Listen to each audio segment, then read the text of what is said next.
Good afternoon. This is John Schrotta, and today we'll be taking a look at problem-based and project-based learning in a nutshell. What is problem-based learning? Problem-based learning is an inquiry process that revolves around curiosity, student doubts and fears and the unknown, student questioning, and relevance to the real world and daily life in the development of lessons and curriculum. It's a way to teach and challenge students to dive deeper and become involved in their own quest for knowledge. Project-based learning is an inquiry process that revolves around investigation of a topic, student response and resolution, authenticity in what is being learned by the student. It's an engaging, relevant discussion looking at resolving real-life problems, real-world challenges through the process of deeper questioning, analyzation, and then finally, conclusion. So the similarities and differences, we should take a look at these. We know that problem-based learning is an inquiry process that resolves issues and obtains knowledge through student curiosity, their doubts, fears, and the unknown information in front of them,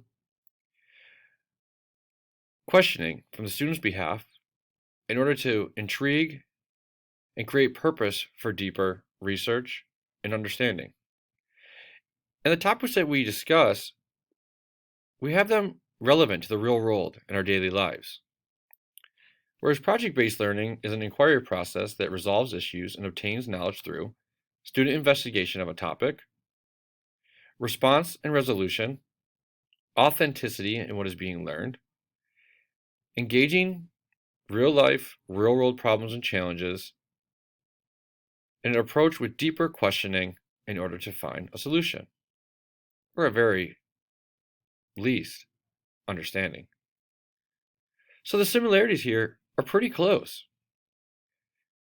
Both focus on real-world issues, problems, and challenges. Both of them are student-driven, student-centered.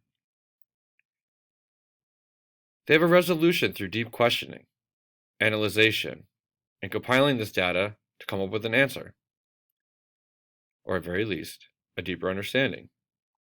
It's engagement through student intrigue or guided inquiry. It uses prior knowledge learned, and it strengthens and develops both critical and creative thinking skills. Now, just because project-based learning has the word project in there, it doesn't always mean that it has to be something tangible in the end. However, the processes between the two are similar. One just might be a little bit more hands-on, where one might be a little bit more action research. So chapter 1, what are at least 10 reasons for using problem-based learning? Number 1, learning requires exposure to complex interactions when learning. Engage, not just sitting and listening. Students are taking hold of the information. Students are searching out not only the questions, but the answers. They're not just sitting there listening to the teacher and regurgitating the facts the next day. It's a way to integrate all instructional and curricular processes. We want them to be able to be creative thinkers just as much as critical thinkers. We want them to be able to resolve issues in multiple different ways through multiple different perspectives. It develops skills in problem solving, visualizing, creative thinking, knowing how to learn, and critical reasoning.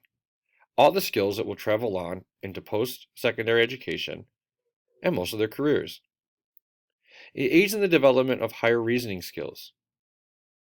It teaches students how to analyze and process information as well as coming to reasonable conclusions. It utilizes the compare-contrast, summarizing and questioning intellectual processes to find a solution or draw a conclusion.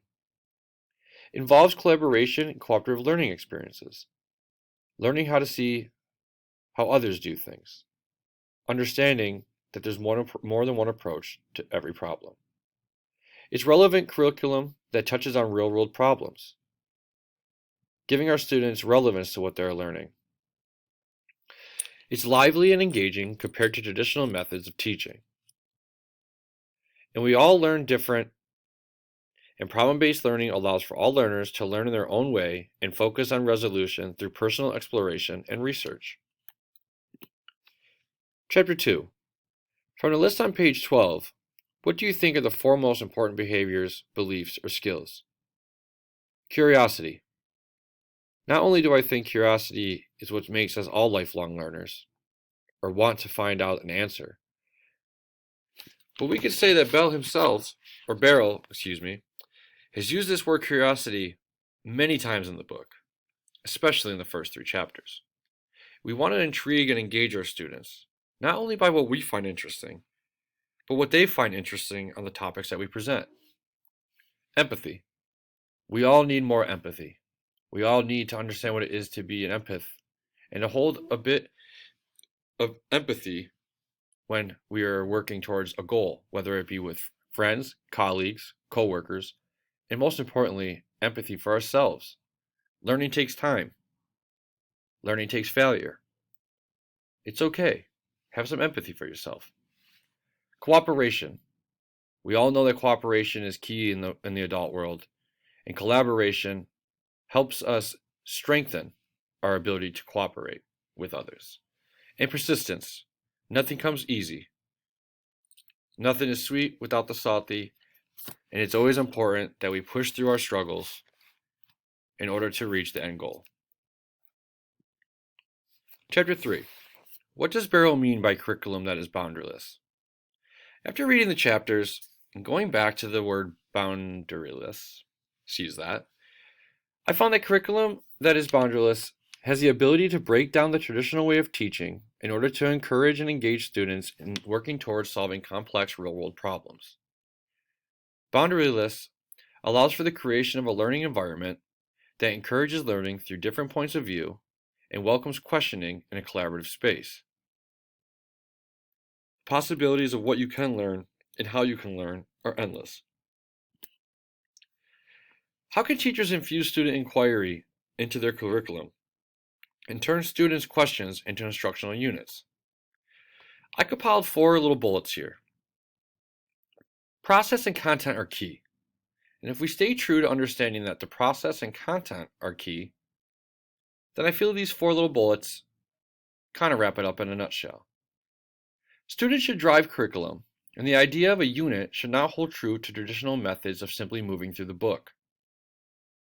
Unit and lesson instruction should be introduced through a topic, allowing for asking questions. In return, having questions asked. What do you know? What do you need to know? And how will you use this information in the future? When we begin to develop a relationship where students are asking the questions and inquiring with a deeper focus on a subject, we should move the learning to coincide with those very questions. The unit in a whole should and could be developed after the introduction to the topic with the aid of the student questions and intrigue.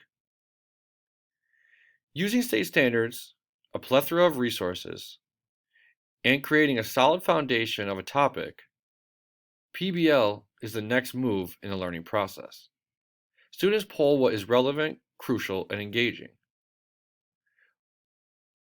We need to remember that the student voice, opinion, and focus is what we're trying to obtain.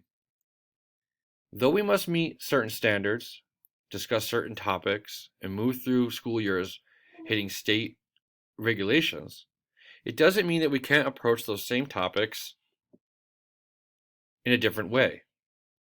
And the first way to understand how to make learning fun, relevant, and engaging is to ask questions, but also let students be the driving force of what they want to learn based off of that topic.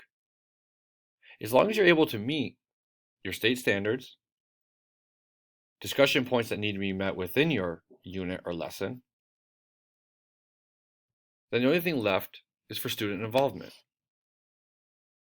So using PBL, whether it be problem-based or project-based, is an ability, or rather an opportunity, for students to learn in multiple different ways and be able to obtain knowledge and search out knowledge through student engagement and intrigue. Thank you.